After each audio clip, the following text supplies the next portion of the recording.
Picture Perfect Mysteries, Newlywed and Dead is a pretty good film. Having just finished Garage Sale Mysteries and awaiting the arrival of the rest of the Aurora Tea Garden DVDs, I decided now was the perfect time to try another one of Hallmark's mystery series, and I was really open-minded and keen to see what it would be like, and it is a really good first film.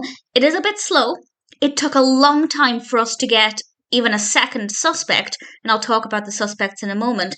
But once it got going, I found that I was becoming quite emotionally invested in it, and I was desperate to know what was going on. And I won't spoil it, there will be no spoilers in this discussion. The film was released originally in 2019. It's directed by Ron Oliver and written by Marcy, Holland and Walter Klenhard, and it stars Alexa PenaVega as our photographer, Allie. And we also have a police officer called Sam Acosta, who is played by Carlos PenaVega. And I did wonder how this photographer would end up being in multiple mystery films. And I'm going to assume that it's got something to do with this detective appearing in multiple films, and that's their connection. I don't know, I'm predicting. I'll see when I get there, but I definitely do want to get there. Based purely on this film, I'm really excited about the other two. I believe there are only two. It's not a tremendously large series at the moment. And that's a bit surprising, because this is a really good film. Allie, as I said, is a photographer, and she's photographing a wedding, and it just so happens to be the wedding of her brother's ex-girlfriend. And during the first dance, the groom is shot. And of course, the whole film is trying to work out who done it, but suspicion falls immediately on her brother.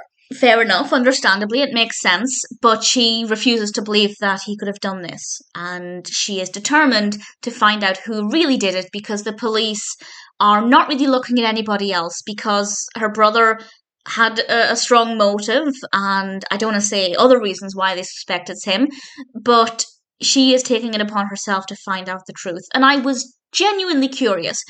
As I said, though, it is very slow to begin with, because we have no other real suspects for quite a while. So it's not so much that I was thinking, well, if it wasn't the brother, it could be this person or it could be that person, because we weren't really given enough information. In fact, if I remember rightly, it was about 45 minutes in until we had what I considered to be at least one other genuine suspect.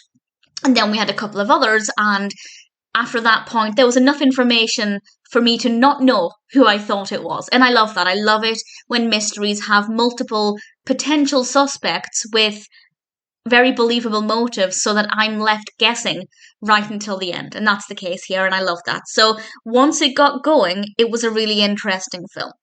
And the characters are all generally really likable.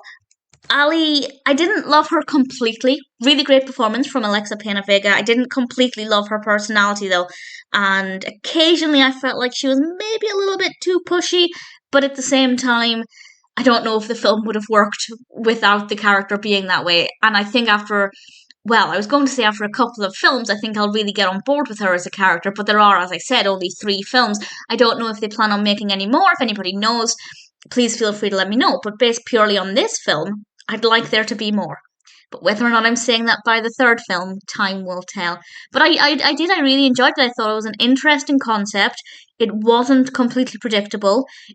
Yes, it was a little slow, but once it got going, it became a really enjoyable film, so I don't mind that too much. And as I said, we have some good performances, a nicely written narrative with certain things that definitely aren't predictable. Very happy to recommend this. Very much looking forward to watching the next one, which I will probably watch tomorrow. I'm definitely missing Hallmark mysteries when I'm not watching them, because I binge-watched Garage Sale Mysteries and Aurora Tea Garden for about 2 weeks, pretty much every night for about 2 weeks, and then I had to take a break waiting for DVDs to arrive, and I couldn't go any longer without watching one, so I decided to give this a go, and I'm very, very glad that I did, because it's a very entertaining film, and I cannot wait for the next one. But for now, I am very, very happy to recommend Picture Perfect Mysteries, Newlywed and Dead. It's a really enjoyable film.